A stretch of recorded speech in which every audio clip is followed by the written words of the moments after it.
Spring football is winding down, which means it's time to start paying attention to the transfer portal, that second wave. And unlike in years past, this is going to be one of those times where I don't think fans truly understand how chaotic it's about to be. Like we've seen where a few high profile names will leave their schools and head elsewhere, but none to the level that is going to happen because of NIL and the expanded college football playoff. Marquee names are going to leave their schools to join a program where they feel they can win a national championship. One of those names made it clear that on Tuesday, he will say goodbye to Corvallis.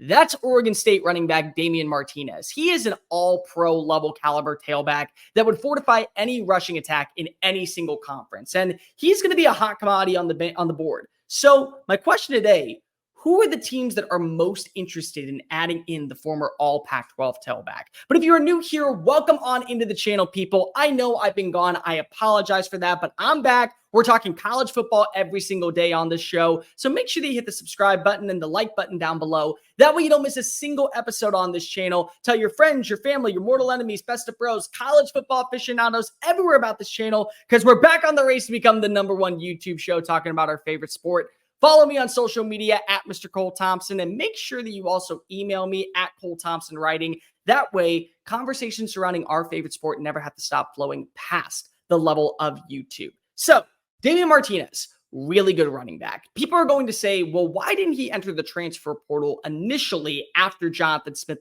left to go to Michigan State? Well, partially that's due to the fact that he wanted to see what was going to happen with Oregon State. Nobody had any recollection about what was going to be the new norm of the Pac-2. Would they split reps when it came to the Big Ten? Would they go ahead and maybe part ways in a partnership with the Big 12?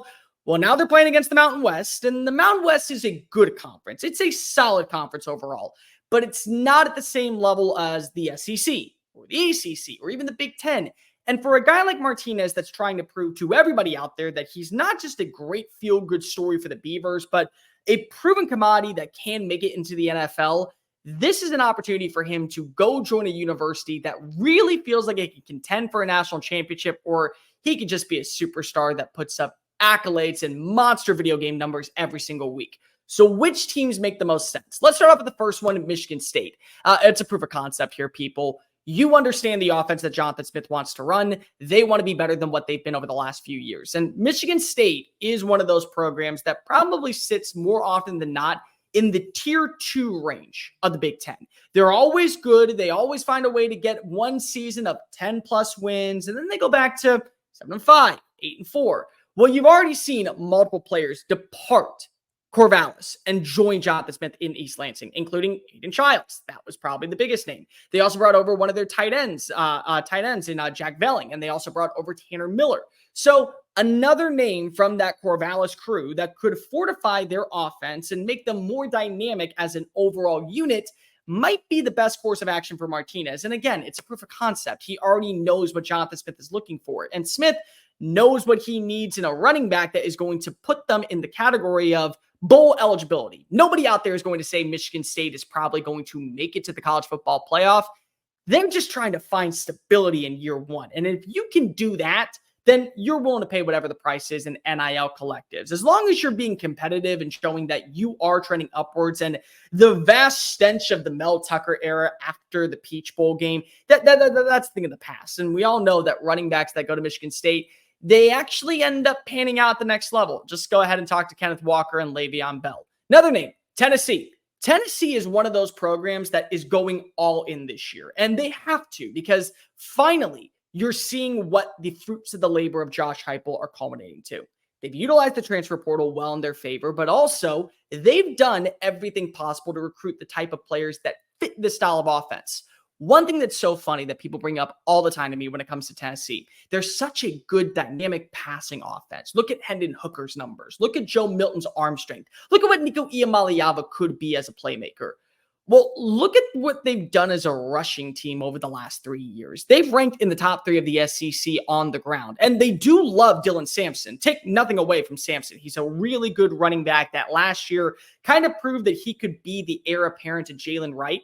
But they also had Jabari Small on that roster, and Small split carries, so they love being a tandem pair. You have Sampson, You do have injuries at the tailback position going into Knoxville for 2024. So it would make a lot of sense that you want to go ahead and fortify your ground game to take a little bit of pressure off of Nico Iamaleava. And this is one of those guys that was really good at producing after contact. According to Pro Football Focus, last year, Damien Martinez was number 2 in the country in yards after contact at 3.8.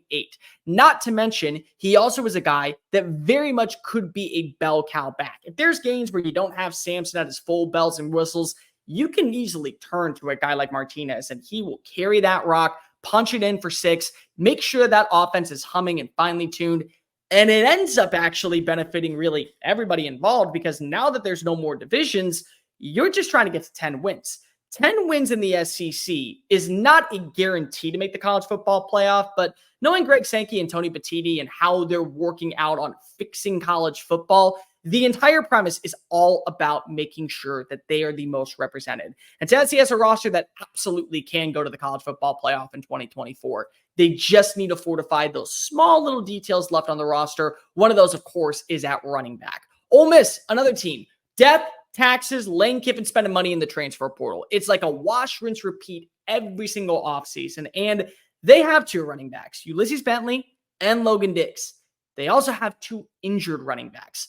Ulysses Bentley is going to be ready for the start of the season. We know that. It's already been reported that the turf toe surgery went fine. He'll be back for fall camp. Logan Diggs is a little bit of a question mark right now. Underwent knee surgery, did not practice in spring football, and Kiffin's made it abundantly clear.